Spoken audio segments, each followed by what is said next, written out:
नमस्कार, मैं doctor Surya Uday Singh, head of department, Narayana health, R N Tagore hospital, Kolkata.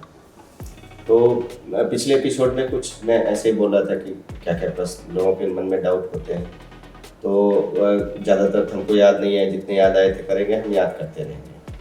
अभी क्या हुआ, एक और याद आया कि बोलते हैं कि अगर मान लीजिए कि घुटने में हम लगाते हैं कुछ भी जो है, तो क्या हम जो बिजली से चलने वाले इंस्ट्रूमेंट होते हैं, तो माने ये अप्लायंसेस होते हैं, क्या उनके पास नहीं जा सकते हैं?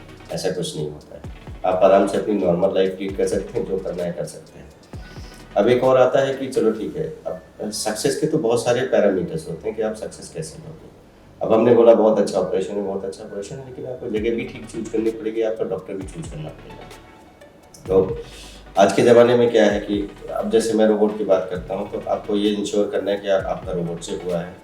मैंने बोलना तो नहीं चाहता हूँ, लेकिन हाँ, ज़रूर बोलता हूँ कि कभी आपको ऐसा भी हो सकता है कि बोला गया रोबोट से किया, फिर नहीं किया उसको। हाथ से किया, क्योंकि रोबोट से करने में थोड़ा टाइम तो लगता है। सर्जिकल टाइम नहीं बढ़ता है, बट बाकी टाइम बढ़ जाता है, ओटी टाइम बढ़ जाता है।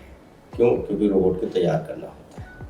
तो जो रोबोट होता है वो एक रिपोर्ट तैयार करता है। जैसे हवाई जहाज़ में ब्लैक बॉक्स होता है, जितना भी हो जो होगा, जो जो बात करेगा, कुछ करेगा, जैसे करेगा, सब कितना गया, कितना ऊंचाई तक गया, फिर कहाँ पे क्या हुआ, वो आपका रिकॉर्ड होता रहता है और उसको कोई चेंज नहीं कर सकता है, क्योंकि वो चेंज लेगा ही नहीं। वैसे आपका रोबोट भी जितना काम करता है आपके ऊपर, वो एक जो है रिपोर्ट तैयार करता है कि कैसे कैसे हुआ है, वो हमेशा आपका सेव रहता है। तो अगर कभी हो रोबोट से, तो आप हमेशा उसके बारे में जानना चाहेंगे और उससे मांग सकते हैं कि भाई हमको वो वाली रिपोर्ट चाहिए। तो हर एक चीज़ वो दिखाता है, प्रिपरेशन टाइम, ये टाइम, वो टाइम, सब कुछ ऐसा नहीं है जो वो नहीं दिखाता है। तो कब आपका इंस्टॉल हुआ, कब प्रिपेयर हुआ, कब उसने ऑपरेशन स्टार्ट किया, कब ख़त्म किया, वो सब चीज़ें आपको लाइन टू लाइन वो दे देता है। तो ये हुआ पहला बात। दूसरा बात होता है कि आप सेंटर कौन सा चूज़ करेंगे। सेंटर हमेशा वो चूज़ करिए जिसकी ओटी अच्छी हो। आप मतलब मैं किसी छोटे, ऐसा नहीं बोल रहा हूँ कि कोई हॉस्पिटल छोटा या बड़ा है, लेकिन जहाँ पे जो है उस टाइप के स्टाफ हो, जहाँ पे एटलीस्ट ओटी थोड़ा ढंग का हो, अच्छी हो। ओटी का अच्छा होना ज़्यादा ज़रूरी है, क्योंकि साफ़ सुथरा ओटी रहेगा तो इन्फेक्शन के चांसेस कम रहेंगे। और दूसरा है, जहाँ पे इस टाइप के ऑपरेशन फ्रिक्वेंटली होते हैं। क्यों? क्योंकि उसके स्टाफ ट्रेंड होते हैं। ऐसा नहीं है कि डॉक्टर ही सब कुछ कर देगा, नहीं, पॉसिबल नहीं है और होना भी नहीं चाहिए, क्योंकि एक डॉक्टर सब कुछ करेगा तो वो थकेगा और उसकी जो एक्यूरेसी है वो भी कम होगी। अगर सिलाई भी वही दे रहा है, इंसिजन भी वही लगा रहा है, तो उस डॉक्टर की एक्यूरेसी कम हो जाती है, क्योंकि जब वो आता है, बीच के जो 15 मिनट के, 10 मिनट के जो काम होते हैं, 20 मिनट के, वो जब करता है तो उसका पूरा फोकस उसी 10-15 मिनट में रहता है। क्यों? क्योंकि वो सारा कुछ निर्भर करता है उसी 10-15 मिनट के ऊपर, जो वो करता है। तो आपका हॉस्पिटल वो होना चाहिए जिसका सेटअप अच्छा है, जिसकी ओटी अच्छी है, और जहाँ पे वो ऑपरेशन होते हैं और फ्रीक्वेंटली होते हैं। एकदम ऐसे प्लेस में मत जाइए जहाँ कभी कभार होते हैं, या नर्सिंग होम है जहाँ पे ठीक है, पेशेंट आया तो हुआ, नहीं आया तो नहीं हुआ। तो ये सारी चीज़ें आपको ध्यान में रखनी होगी। अब यह है कि डॉक्टर कौन सा चूज़ करेंगे। अभी तो हर एक डॉक्टर बोलता है कि मैं ऑपरेशन कर दूँगा, सही बात है। ये ऑपरेशन इतना ईज़ी हो गया है, इतना अच्छा हो गया है कि आप करा सकते हैं, कर भी सकते हैं लोग। और सपोर्ट स्टाफ कंपनी की तरफ से बहुत अच्छा आने लगा है, तो पॉसिबल है। लेकिन आपको वो सर्जन को चुनना है जो अपने बीच के पड़ाव पे है। अब बीच का पड़ाव मैं कैसे बोलता हूँ, बहुत यंग है, बहुत ज़्यादा कम एज का है, तो अभी सीख रहा है, तो उसको थोड़ा और सीखने की, हमारे मेडिकल में बहुत सीखने की ज़रूरत होती है। तो उसको थोड़ा और, भाई अभी पास आउट किया, 2-4-5 साल हुए हैं तो ठीक नहीं है, 5-10 साल उसको जाने दीजिए, उसको सीखने दीजिए, समझने दीजिए, कुछ करने दीजिए। उसके बाद क्या होता है कि कभी कभी ऑकवर्ड सिचुएशंस आती हैं ड्यूरिंग सर्जरी में, तो वो सब कुछ अगर देखा रहेगा तो उसको संभाल लेगा।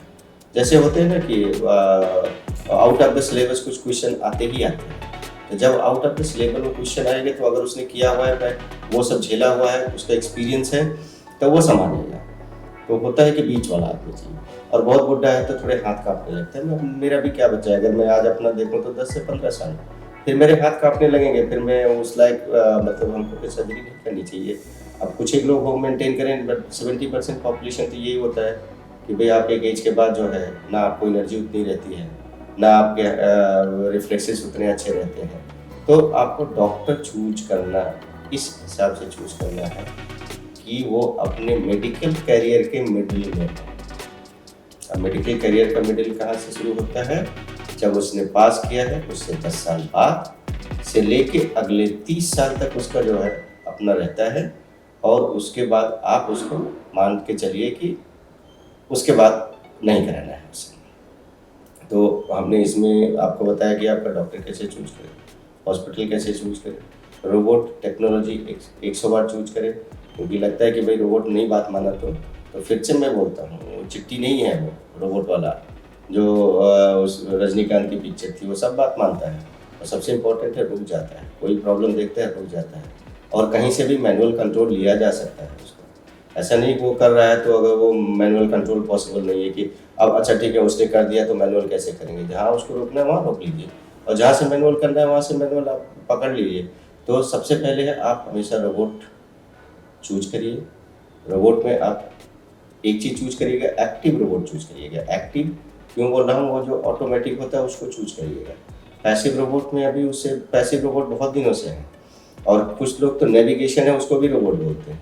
नेविगेशन तो हमारे पास खुद ही 2012 से है, हम नहीं यूज करते थे, कोई यूज नहीं होता था, खाली टाइम खाता था, कुछ होता नहीं था।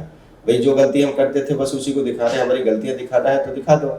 हमको प्रॉब्लम्स तो बहुत होती हैं, सोल्यूशन चाहिए होता है, तो वो खाली प्रॉब्लम दिखाता है, सोल्यूशन नहीं देता है।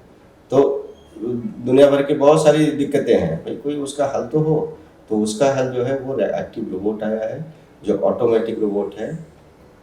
तो उसके बारे में आप देखेंगे।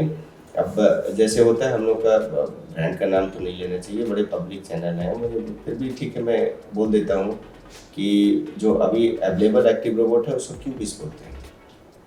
तो आप क्यूबिस अगर समझ जाएं, अगर जाने की है तो ये मान के चलिए कि वो एक्टिव रोबोट है, क्योंकि हमारे नॉलेज में मार्केट में एक ही है एक्टिव और ऑटोनोमस रोबोट है, वो क्यूबिस है।